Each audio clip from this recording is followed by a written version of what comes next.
This is Paul Pearson, host of Star Time. And when I'm not shouting "Ba-dee-ya" at city council meetings, I'm listening to Rainier Avenue Radio World. You're listening to Heartbeat Radio. I'm your host, Cindi Bright. Heartbeat Radio is a conversation aimed to take the pulse of corporate America. Opportunities for people of color, we're getting lost in the shuffle of change. I'm that provocateur of change. The hearts of corporate America are addressed. Access and opportunities will be accelerated for all people. Through Heartbeat Radio, you will gain a deeper understanding of what is necessary for change. Good evening, everybody. Welcome to Heartbeat Radio. I'm Cindi Bright. What a gorgeous day we had today. I hope I didn't lose my audience to the sunshine. But hey, thank you for joining tonight. This evening, we are on session 2 of the executive series that we're hosting for the month of April. And the executive series is the C-suite, the executive in corporations that are coming on to talk to us about diversity, racial progress, and diversity. I have my first major company vice president on with us tonight, and we are honored to have Vanessa Feliberti. She is the corporate vice president of Substrate Engineering at Microsoft. I'm going to ask her to talk more about that. Let me welcome her onto Heartbeat Radio tonight to join us and talk to us about these issues. Welcome, Vanessa.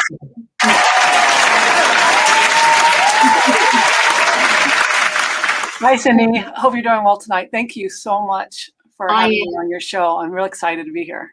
I'm really excited to have you on. You are literally, this is a very bold decision to come on as a major company, to come on and talk with me and just have a conversation about these issues that we are working, you heard in my entry, working towards progress for diversity efforts. Let's start first, when I say your title and I say Substrate Engineering, I'd love for you to talk to our audience. What is that? What does that mean? I know you're an engineer by trade, but what does your business actually do? Yeah, sure. I'll start there. So just a little background first. I've been at Microsoft my entire career. So when I moved to Seattle, I moved for Microsoft. So I started in 1993. So I'm a little aged. I've been an engineer. I went to school for engineering. So started as an engineer. And had a great career, have had a great career at Microsoft. And Substrate, what Substrate is, it is the cloud fabric. It's the cloud that powers all of Office. It's all of Office and Windows. So you can think about Teams, you can think about Word. Our origin is an email. And so my team does all of that work that powers not only just the data centers and Office and Windows, but then all the developer experiences. So, a lot of our businesses have line of business apps, our enterprises that do some of their workflows and just their business, everyday business. It's powered by the cloud that my team runs.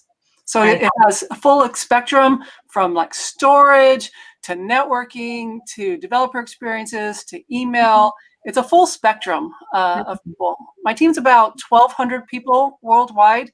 We're almost in I like to say we're in every time zone on the planet, but at least, we're I think we're on almost every continent except Antarctica.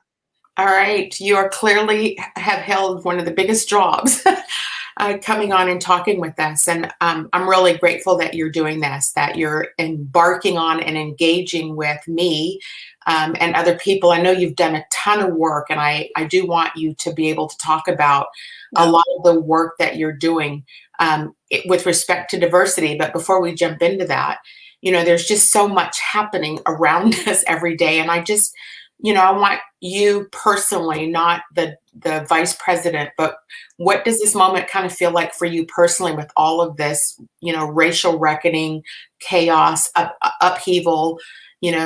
What does this feel like for you personally? Yeah, it's when I was preparing to come on the show, I was super excited to have this conversation. But definitely the events with Joy Pratt this week has put a bit of somber reflection on the whole atmosphere, unfortunately. And it's too bad that it happens so often. And for me, this is personal.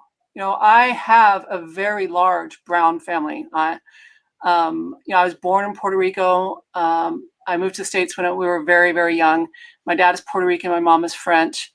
I'm married to a Mexican immigrant. You can see all the soccer balls behind me. He was an ex-professional soccer player for Mexico. So, our family, our kids, we have two kids of our own.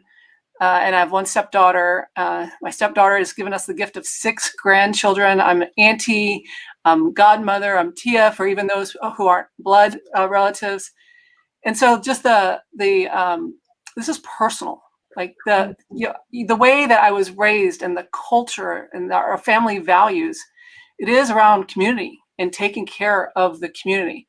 Mm-hmm. And I feel so privileged to be in a position of influence, position of authority, that I feel it's my obligation to talk about this, to put effort behind this, to I don't know if I have all the answers, and I don't know if what I'm doing is changing the world, but I know I can change and impact a life.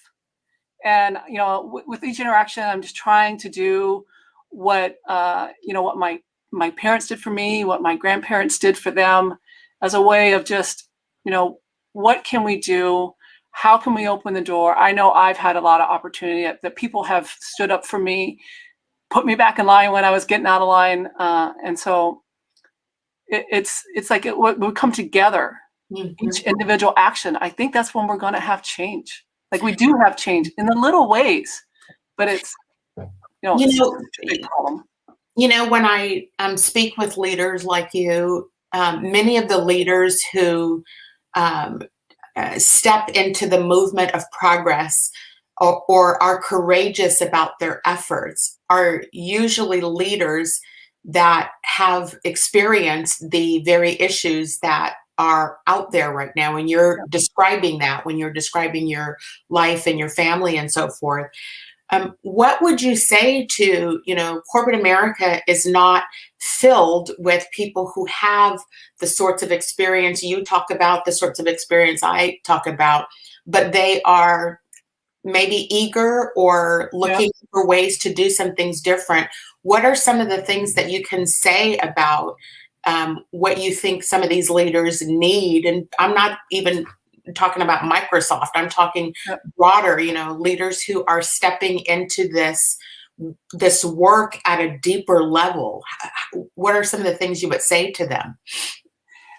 I forget, Cindi, you have been to Microsoft helping my team on 2 occasions. You came and talked to us, and I forget if you said it there or it was on your radio show with Nikki that I listened to. And I'll tell you, there's not a program. So there's no program for this. I think it is, what I've found is that it has to be, this is a complicated issue. It's a complicated system, and it's a system that's baked into its traditions and its ways. And so it takes intentional effort. It takes, determinism. And, there's things that I've done in my career that, trying to push the ball forward and actually push the ball back. But, that's okay because at least I'm in the game. And I think the thing where I feel like really good about my success is that I integrate it into the everyday. And it's not just a thing that we do on the side. Mm-hmm. It is really integrated in my rhythm of business. We dedicate time towards it, not just money. Money helps for sure, mm-hmm. but it is part of our time where we analyze, we connect with the communities, we look at where the opportunities are for growth for people of color in my teams, and I think that's my biggest advice for peers who I think they really want to do something. Mm-hmm. But they don't know how. And I think they're unfortunately led by their advice is, okay, try this program, mm-hmm. do sponsorship, like check, like it's a checklist. Check, check, check. No, it's not. If it were a checklist, we would have solved this. I've been in this industry 28 years. You're referring to my talk that I did with you guys when I was asked the question about progress, and I said diversity is not a program. Yeah, it is rhythm of business. And so it's exactly right. And one of the questions that I have asked, I actually asked it to the CEO who was on with me last week, and I asked him and I said, do you spend as much time in the to be category as what you want to be as you spend in the to-do category? And so saying that different, in my 3 decades, I think we're close to the same age. Yeah. We spent a lot of time in the to-dos to get things done as a business because we had to make money and we had a rhythm and processes and we did the process stuff. But the to-be part was the part that was suffering. And I think, or it is my view, that in the last few years, with the unraveling or unleashing of racism across our country, it has really gotten the attention of the executive suite to focus on the to be and what does this mean now as executives on what we need to be now going forward. Because, when I asked you the question about what does this moment feel like, everyone, brown and black people are watching TV or catching the headlines that everyone is just at the end of their ropes right now and are still trying to function and work and make a living. And so what I like and why I really wanted you to come on to the show is because I know you have been very intentional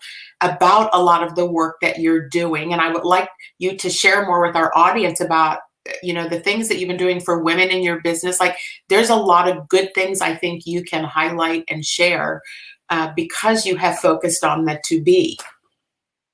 Yeah, it's the to be. I think I would use the aspire to, like what is, and really I think that's the terminology I'm hearing a lot with my peers, but it is, I feel like I know, let me share, Cindi, my career, I've been the first of so many. I was the first woman engineer on the team. I was the first Latina engineer on the Microsoft campus when I joined in 1993.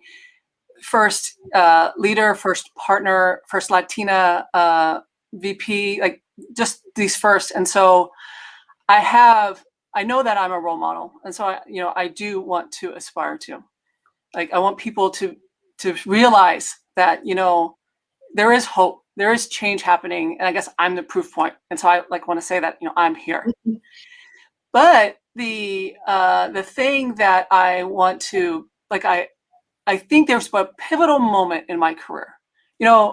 I've had great success, but man, I've got knocked on my butt plenty of times, for sure. Some of my own doing and some of the system doing, it's probably an even split. But when I took a sabbatical, a 12-week sabbatical, the summer before my daughter went to high school, and that's about 9 years ago now.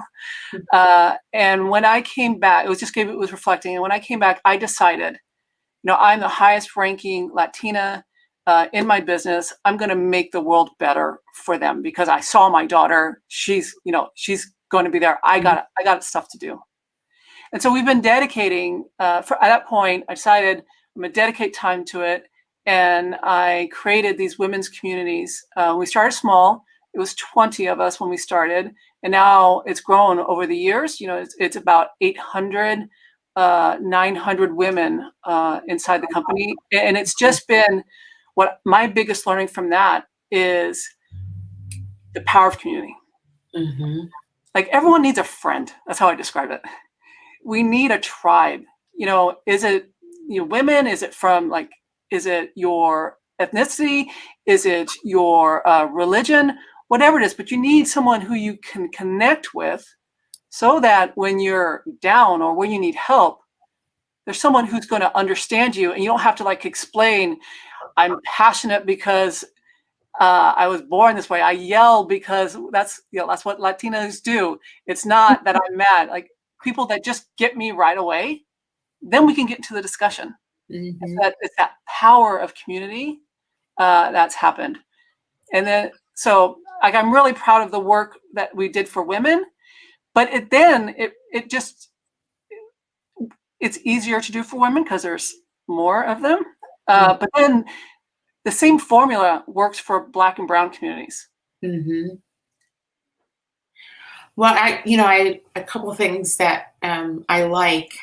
Well, let's take a question from a listener who's asking: has anyone in your family ever experienced racism? Oh yeah, oh yeah. My blood family and my husband. My blood family, my dad. My dad's Puerto Rican, and he got his education. He's a doctor. He was a doctor. He retired. And he got his education in France because it was, came from very humble beginnings. So he went to school in France because it was free. And then he came back to Puerto Rico. And then from Puerto Rico, we went to New Orleans. And then from New Orleans, we went to Texas. That was his training. And so that's why we live in El Paso, Texas. My parents live there. And when he was applying for his medical license, I think that's what it's called. I think it was a license. They tried to invalidate his training in Puerto Rico because it was foreign. And I'm like, Puerto Rican's a U.S. territory. It doesn't make sense. And then they tried to do, say that there was this one class that was required that he took in France, but it was pass-fail in France, and it needed, but they came up with the excuse, as I see, that, oh no, you have to have a grade on it. You can't just have pass-fail. So you need to go repeat medical school. And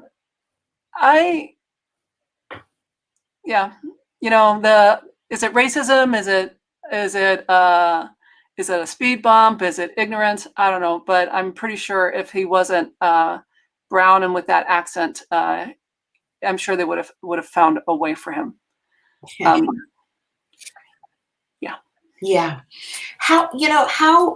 When you talk about community, because I think that's a really important point that you make about when you were describing the women's groups, community, a sense of belonging, a sense of being able to show up as who we are. Would you say that kind of culture exists inside of your business? We're getting there, I think.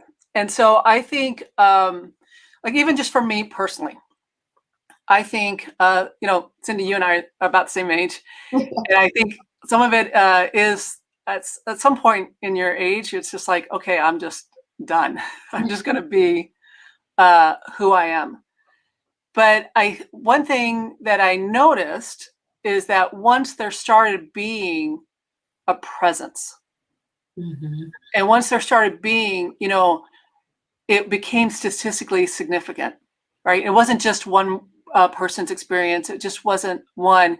It started being the collection. And that's why I think it's so important. That's why I try to create these communities of Latinos, of African Americans, of women, so that then their voice is heard. It can't be dismissed as it's just Vanessa's problem. It was just Cindy's experience. It's that collection. And then when you feel like you're not alone, like for me, I felt like I was accepted. Okay, I don't have to code switch all the time. I don't have to, explain myself all the time. I can just be. Mm-hmm. Well, when you and I talked last week or the week before, I had said to you, I had erroneously categorized you as a white woman because you show white, you appear white. Yeah. And you didn't correct me, but I saw your body language. And so then I corrected myself because maybe that's not the case. And so I think it's an important thing given what you're just describing, because the experiences of brown and Black people who don't show white or appear that way can be a little bit more challenging, maybe is the word, of acceptance or their ability to be. Yes, we are the same age, but I don't work inside of corporate America anymore. And I made an intentional decision after 30 years, I can't do it anymore because I got tired of the code switching, because I got tired of walking on eggshells all the time, because I got tired of criticism. And I think you heard in my talk when I said, I'm tired of trying to be told to be something I'm not. Yeah. And so, how do you react to that? I mean, you again you don't appear Latina. And so does that make your road easier to for people to accept who you are or not? I mean, I'm just curious, what is that like for you? And do you think that your brown and black peers or subordinates have the same experience as you? Yeah, that's a good question, Cindy. And it's a hard question to answer because I don't know really, because I just know my road, Mm-hmm. and I know what my experience has been. And for me, I think early on, I think being there's definitely advantages of people not knowing, like Filiberti, what kind of name is that? Like where is that from? And trying to figure it out. And I don't have an accent and all that stuff is fine.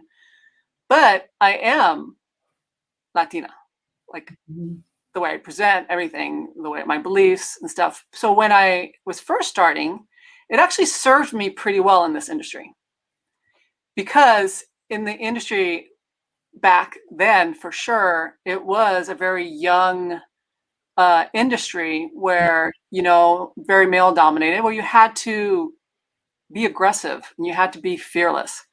And so being Latina young, I was like, this is great. I love my job. And so I was loud, I was passionate, all the things that that are typical in our culture actually served me very well, because I presented more perhaps masculine.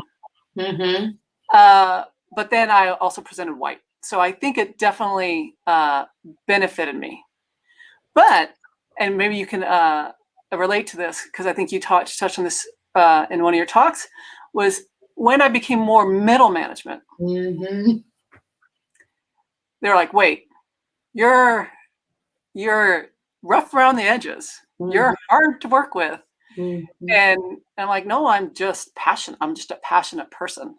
It's a great point. In fact, I tell people a lot. I said in my talk, wait till you read my book, because I do talk about the middle management. I, like you, I fit in my earlier career. I fit in with men. I played golf. My son was considered a star in this town. And so I knew basketball inside and out. I could hang with the guys. I could play golf. I drank with them. I didn't have any challenges until I started to rise. And the phrase that coaches used to say to me is that, Cindy, the air at the top is thin.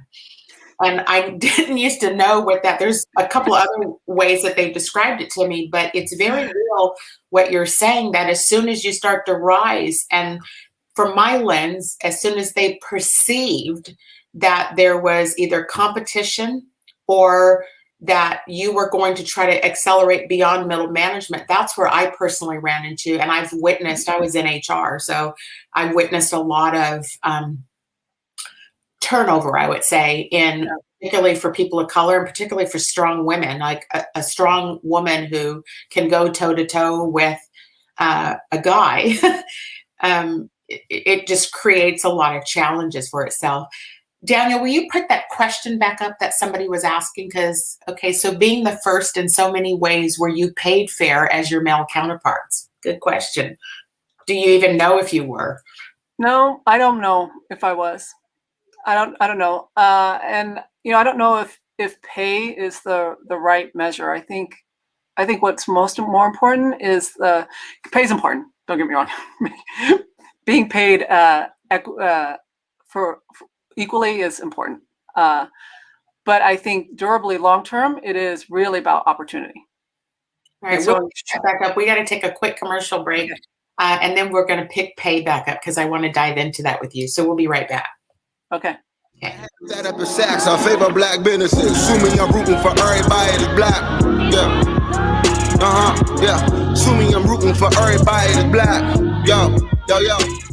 Rainier Avenue Radio.world. Celebrating 4 years of broadcasting 24 hours a day, 7 days a week, in the interest of South Seattle and surrounding communities. Hey, it's Tony B, and yes, I'm excited to share with you that April 1st is our birthday. This one is our 4th of amplifying the diverse voices in our communities, broadcasting community events, providing award-winning instructional classes to youth and adults, supporting our music communities in all genres and forms, hosting critical conversations, and making sure that we are who you are.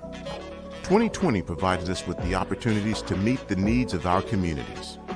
Rainier Avenue Radio is proud to have provided our communities with the most comprehensive coverage of how the coronavirus did and continues to impact our communities. And so, for our birthday, on behalf of our amazing staff, volunteers, and show hosts, to all of our contributors, supporters, listeners, and viewers, thank you.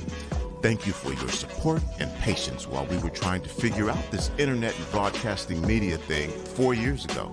Thank you to our youth students who took our courses in interdisciplinaries like communication, journalism, multimedia, math and coding, adult digital literacy, social media analytics, beat making, film, photography, and of course, broadcast. Thank you for staying with us even when we made mistakes. You know that when we provide opportunities for you to share your voice, thoughts, issues, concerns, and talents, then we look at that as growing together. As the African proverb says, that is how we will go far. We have grown, and you've grown with us. We have over 80 shows hosted or produced by members of our communities. And all of this during a pandemic. But that is one reason why we do exist. As a true grassroots organization that started out broadcasting out of a study room in the Columbia City Library, we formed alliances with groups like the HCAACD, worked with city government, private developers, and a variety of arts organizations to promote sustainable art space, land acquisition, and ownership for arts organizations. I'm sure many were shocked when we leased 3 properties in the heart of Columbia City, providing our community members with business opportunities for a hair salon, barbershop, recording studio, rental hall, youth concert and celebration space, artist residency, and an art gallery, among the other multiple uses. We are continuing that growth as we move towards ownership of property in the Central District and in land acquisition in South Seattle's Columbia City to preserve the historical and cultural artistic integrity of our communities and ensure that independent voices continue to be heard. So for those of you who have found out about us recently, we thank you on our birthday for allowing us to broadcast our community-created content however and wherever you listen and watch. If you'd like to make a birthday donation to Rainier Avenue Radio, it would be much appreciated. Yes, times are tough, so any amount would be greatly appreciated. You will see the results. Here's how you can donate. You can go to our website at RainierAvenueRadio.world and go to the donate page. You can Venmo at Rainier Avenue Radio. You can send a check to Rainier Avenue Radio, P.O. Box 18774, Seattle, Washington, 98118. You can donate to Shunpike, which is our fiscal agent. Just indicate that your contribution is for Rainier Avenue Radio. Shunpike is the 501c3 nonprofit agency that provides independent art groups like ours in Washington State services, resources, and opportunities. Once again, happy birthday to us at Rainier Avenue Radio.world. We are your community radio station. We will continue to provide you with community-created content, broadcast live from our communities, and of course, we'll bring you high school sports like nobody else can. Join us in celebration. Rainier Avenue Radio.world. I favor black businesses. Assuming I'm rooting for everybody that's black. Yeah. Yeah. Assuming I'm rooting for everybody that's black. Yo. Welcome back to Heartbeat Radio. I'm your host, Cindi Bright. Just watching those commercials, it is our happy birthday. 4 years is Rainier Avenue Radio. So what a gift to be a part of this journey with the station and doing the work we're doing now here on Heartbeat, which is advancement of brown and black people. Joining me tonight is Vanessa Feliberti. She is the corporate vice president of Substrate Engineering at Microsoft. And we were in a great conversation about pay, and we had to take a break right at the pay. But I want to come back to that because one of our listeners had asked you the question and you said you didn't know it. And you were more, I'll let you pick back up with where you were because I want to dive into that a little bit more. Okay. Go ahead. Yeah, I think the bigger thing to focus on is whether did I have fair opportunities, and was there did I have challenges there? And I think the answer there is yes. I think and I think that's what we should have a discussion about, and that's what we should be fighting for, because I think you can quickly get dismissed on, like once you get to certain levels and certain titles, I think that's where the pay happens. But if you don't get promotion and you don't get an opportunity for advancement, or if you don't get the key jobs for exposure, early on in your career, that puts you further behind the game. And I think that's the important discussion to have. And it's a great point, Vanessa. It's an excellent point, because I actually cover in the last chapter of my book that's coming out, I actually go into the broader perspective about total pay and equity and where money is made. And so money is not made in the salary at your base salary.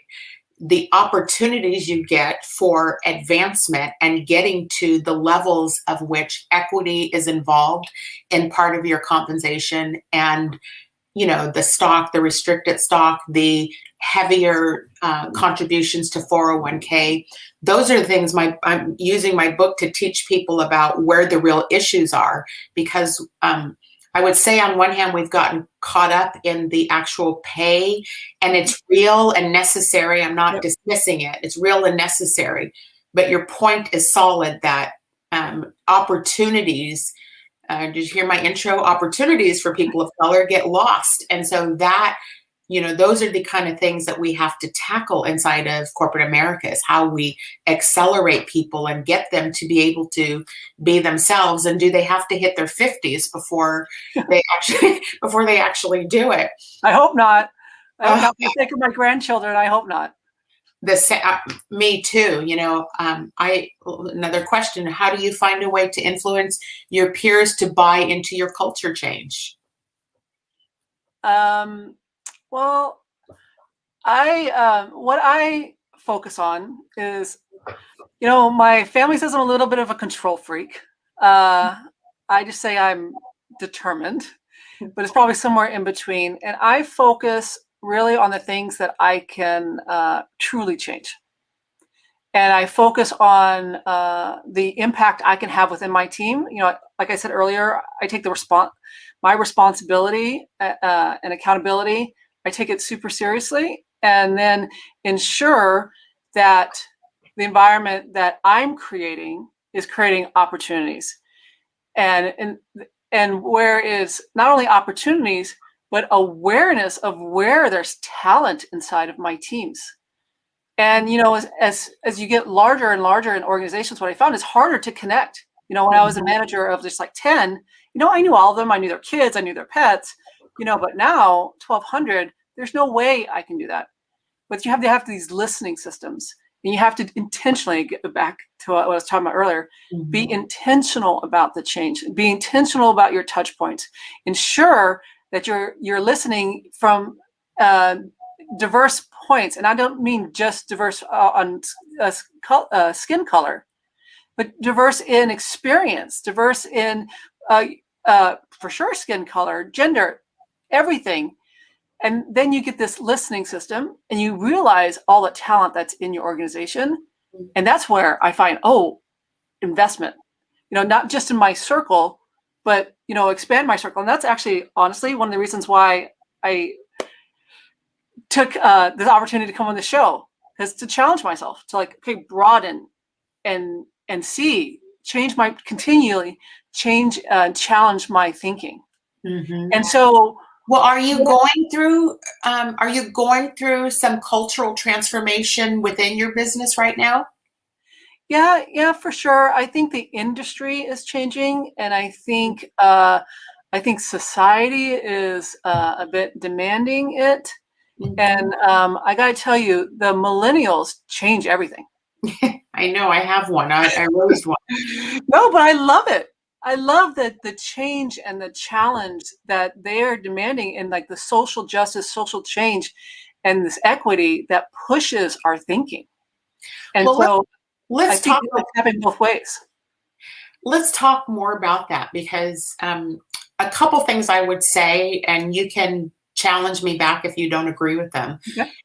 One is, if you're going through cultural change, like how is this hitting or impacting?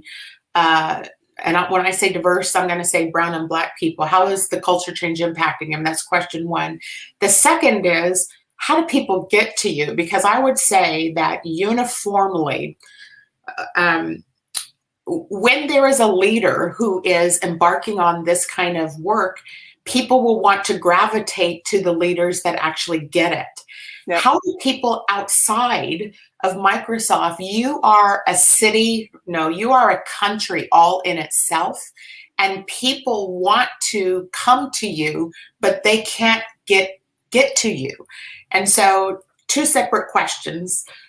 How is your culture showing up or impacting the brown and Black people? And then how do these folks get to you? If you're going to truly transform a culture, you have to have enough people that are diverse to help move that culture a different direction. So I'm tying those two questions kind of together. Yeah, Microsoft corporate all up, there's a whole bunch of initiatives. It's we have specific targets, and so it's all public data. So I'm not really going to speak to that. I'm just going to speak to basically how I approach it, and how, again, because I'm a control freak, and how I can influence the experience of Black and brown people on my teams. And it goes to what I find is, you just have to show up a little. You just have to listen a little. And then that connection brings such insight. And then that connection, it's the multiplier effect. And then you realize there's a movement happening. Mm-hmm. And there's this opportunity. And then, I used to, you get a cohort, like, I'll share a story.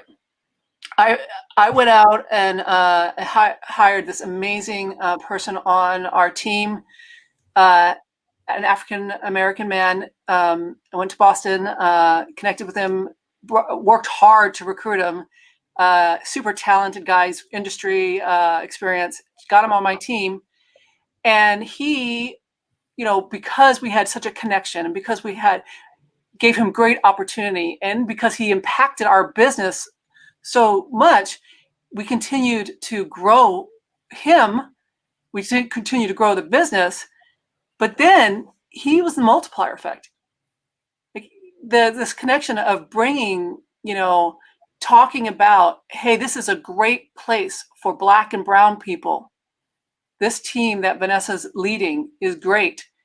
That is, then it becomes almost like it's this inertia that happens. Mm-hmm. Because what I find is, there's some pretty horrible places to work. Yeah. And there's some horrible teams to work in. And so what I find is when there's a place that's known as great for Black and brown people, where you can just be yourself. Mm-hmm. I would echo that, as a consultant who works with you, I would echo my experience has been really good with you, your team. And I can tell it's my experience of being in business for 30-something years on being welcomed or opened. You have some phenomenal people. I'm going to give a shout out for Christina Stevens, for Glenn Block, for Jane Lindley, for Shannon Bernstein. These are rock star people in your business.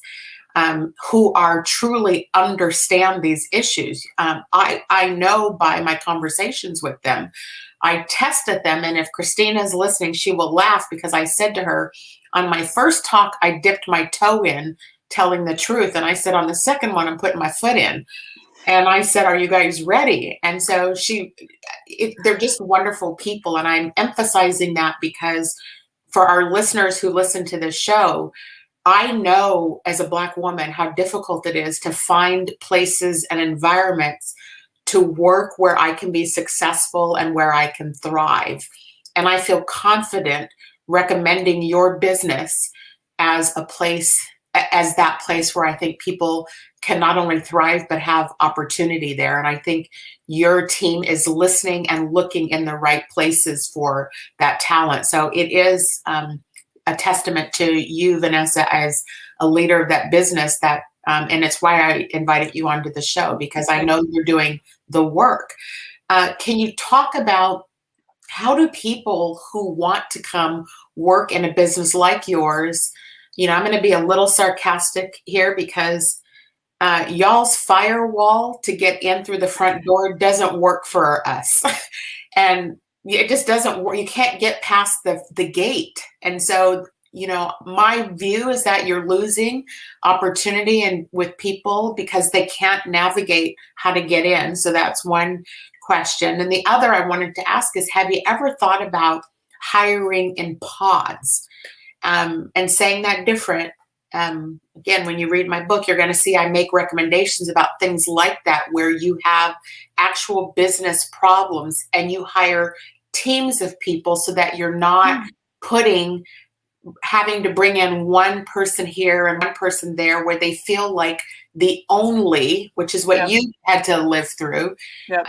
And that will help to accelerate both their growth in solving problems together and your diversity. It will help multiply and start growing exponentially that way. Yeah, as far as breaking through the firewall, I've never heard that before, by the way. It's a great term. There's two things I think that we need to do and that we are doing. One is, and I'm hoping that we're going to share it out, I believe, is the networking. What the way to get a job is through a referral. Mm-hmm. I mean, you want to talk about the good old boys club? That's what that is. Mm-hmm. It's just being referred by your buddy for a job. And so having this connection, and I feel like, having a critical mass, it makes it so much easier to break through because someone on the inside is advocating for you. Say, hey, this is my buddy. I know him. I think we should bring him in. It's how I got to you. Sorry? It's how I got to you. That's true. That's right. I got to you through Glenn Block, who was just put the heart up there. Yeah, I saw that. I just called him and said, can you help? Like, I couldn't figure out how do you get to the right folks. And I'm just going to be raw and candid. I didn't want to try to get through your HR team because it's pointless. I mean, I tried for years to get hired on at Microsoft. And by the way, I coach several women out of Microsoft, several Black women who share experiences with me. And so I'm glad to hear you describe, and somebody obviously from your business just put a high five up and said they loved you. So you're doing something right. That's a really good thing. You're doing something right. Yeah, so that's where I think, that this advocacy, like us taking care of one another, us connecting and referring, I do think we have to do it more. If we want to change, it's our obligation, it's our burden, like whatever you want to call it. But that referral of and that advocating for, we have to speak up for one another, and we just have to. And that's the I think is the way to break it through. I agree. I actually had one of my questions was to ask you about the networks, like how do the networks work and how do people get to that? So I think that's a really good takeaway for our listeners is that we have to network with people, and I don't know how to recommend who they go to or try to network with. Do you have thoughts about that? Are there groups that are? There's a lot of professional communities around, especially for tech. There's the big national organizations like the National Society of Black Engineers, the Society of Hispanic Professional Engineers. Those are the big ones.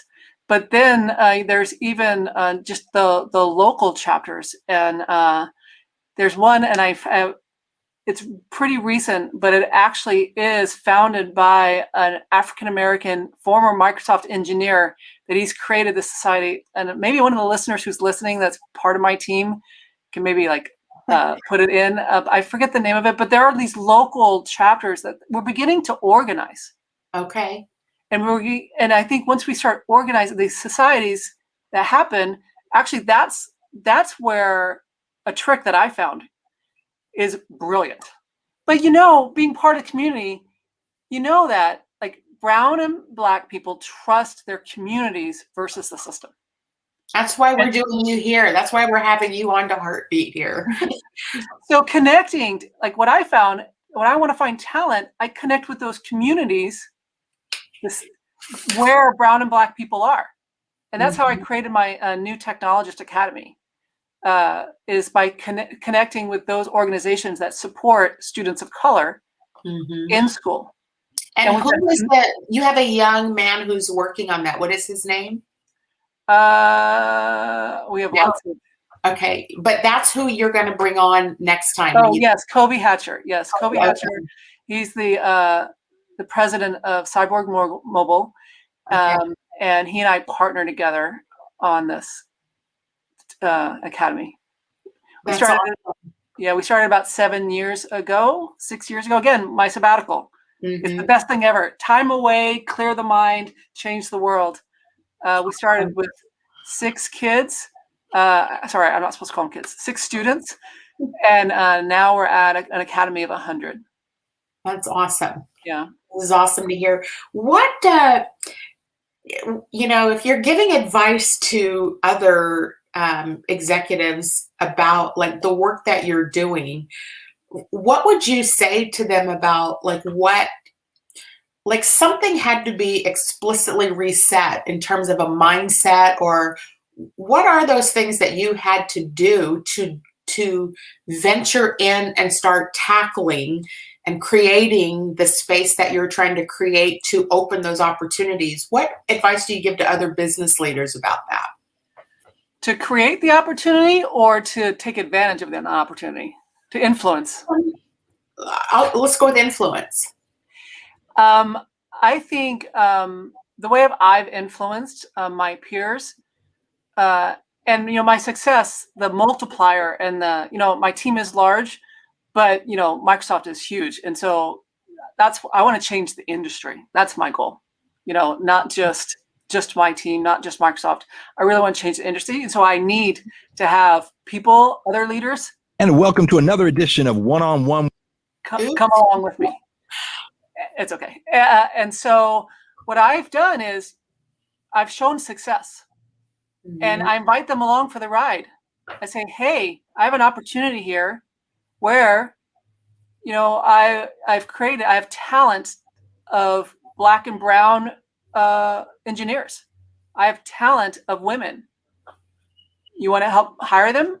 You want to help develop them? And so I've done a lot of the hard work about finding them, because it's so hard to find, which actually it's not. All you have to do is try. But then they see, and they get involved, and then they get connection. But I think I'm at an advantage because I'm part of the community. And so it's harder. It's not impossible, but it's harder. And so giving them a pass in, opening the door in to invite them into the community, where then they can, they have to show up and they have to give the results. But what I found, I'm careful about who I invite in, for sure. I like the comment you just made a second ago about all you have to do is try, because I'm sure you've seen in the news the backlash that Wells Fargo CEO got for indicating that he, couldn't find talent, and and the Black community went nuts because, again, it's kind of why I was asking the question about the firewall, because corporate America has a firewall to get in. And if you're, I'll just call it your front line, I call them gatekeepers, they're HR in many places, but if they are not tapped into the networks of people where there is access to talent, and many of them aren't. I mean, I can tell you a ton of comments and things that people say to me regularly about trying to be able to tap into some of these companies. And so, again, all you have to do is try. And I think that by putting your tentacles outside of Microsoft, outside of what is normal and usual, you will begin to start to open up a whole nother realm of people that are there. And so I think, I'm really encouraged, and I hope our listeners are encouraged listening to a leader like you describe this. Let me ask, because I knew time was going to fly, and I told you this was going to be a good discussion. What you have engineering opportunities in your business I'm assuming that's the majority of the positions, but I don't know what engineering and data science. And data science. Yeah, those data science are for directly with me. But how we develop product in the industry, it is usually have data science, engineering, and product management. That's actually Glenn Block, your fan. Is that what he does? That's what he does. Yeah. And then there's, of course, the design, the user design, the user research, and the documentation. So there's a full spectrum that actually there's a lot that goes into creating product that users love. And so it's the different disciplines, the different points of view. What we're finding now is that, someone who's on our team is a lawyer, and she specialized in ethics. And the reason why she is a program manager on our team now is about how do we do ethical AI. And so I think actually that's, for me, the motivation, one of the motivations around, really, instead of that firewall and say talent to come to me, but make this process, let me go out and find talent, is because the industry is just changing so much, and we need to be more cross-discipline. It's a great point about, my term will be the linear path, that the way that people traditionally have come into roles, at least from my experience, I used to watch and listen and try to work with my leaders about looking at their backgrounds and understanding none of them came the linear path, but they were trying to hold the candidates that were coming in to a standard that they themselves did not uphold. And so I think your example of the attorney who had the background in ethics, and how you look at those skills and how they transfer into other type of roles that are in there, it's a great that you recognize that. I want to mention also that I don't know if you guys have heard of a company called Whole Story. Have you heard of them at all? No. They're worth you getting to know, because they are working with people and their lives and their stories, and helping people's backgrounds and life stories to help them get to qualify them, if you will, for opportunities that people would not otherwise see them doing. And so when you talk about the industry changing, I know with engineering jobs, there's higher education that's necessary for those type of jobs, I think, at least what I remember of engineering. But some of the other roles may or may not require all that, and you may be able to look at people different in terms of how they would solve business problems for you. Yeah, actually, I think it's changed for engineering as well. Really? Because really what it is, technology changes so quick. Like what I learned in school is not what we do now. So I think the most important thing in engineering is that you are a learner and you're curious. but even more so, you're a problem solver, you're an innovator, you are a collaborator, and then you see where what is the problem that society needs us to fix, and you see a solution towards it. That's a visionary. Being able to code and do that, yeah, sure, you have to be able to do that, but that's not the core competency.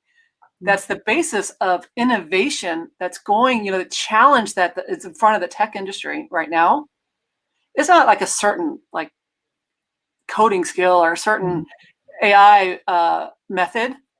It's really about, how do we bring it all together and understand the user and understand what the problem is and how do we fix it, leveraging technology that exists in compliance with the laws, respecting the privacy, and bringing that all together. So it's even for engineering. I'm glad you brought that up. I'm glad you said that, because people need to hear that. I think people get scared away from looking at opportunity because of the traditional ways of which opportunities have been looked at in the past. Vanessa, we've got about 1 minute left, and I wanted to give you an opportunity to have, for lack of a better word, a closing statement or something you want to say to our listeners, including how to find. I know you're not going to be the first point of contact for people, but I don't know if there's a way you can direct people to how to come to you if you're looking for opportunity. But in 60 seconds, do you have something you want to leave with our audience? Yeah, first of all, Cindi, this has been a phenomenal conversation. So thank you so much for having me. And thanks. What I hope is that we step up. Oh, I'm not supposed to use that word. Sorry. We're supposed to really come together and unite. And the opportunity, we have to remain optimistic and we have to remain energized. We have to stay and have this fight.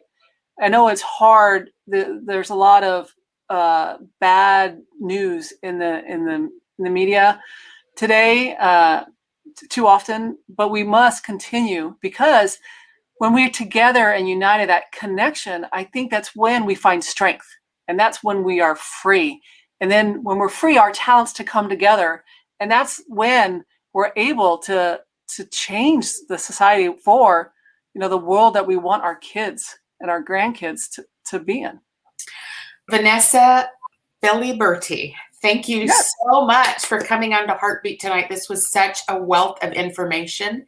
It was a great conversation. I'm looking forward. You rock. One of our listeners says, we're looking forward to having you back soon. So thank you so much for joining us tonight. And to our listeners, thank you for joining and engaging with us in this conversation. Next up is the Gumbo. Have a good evening, and I'll see everybody next week. Have that up in Saks. I favor black businesses. Assuming I'm rooting for everybody that's black. Yeah. Yeah. Assuming I'm rooting for everybody that's black. Yo.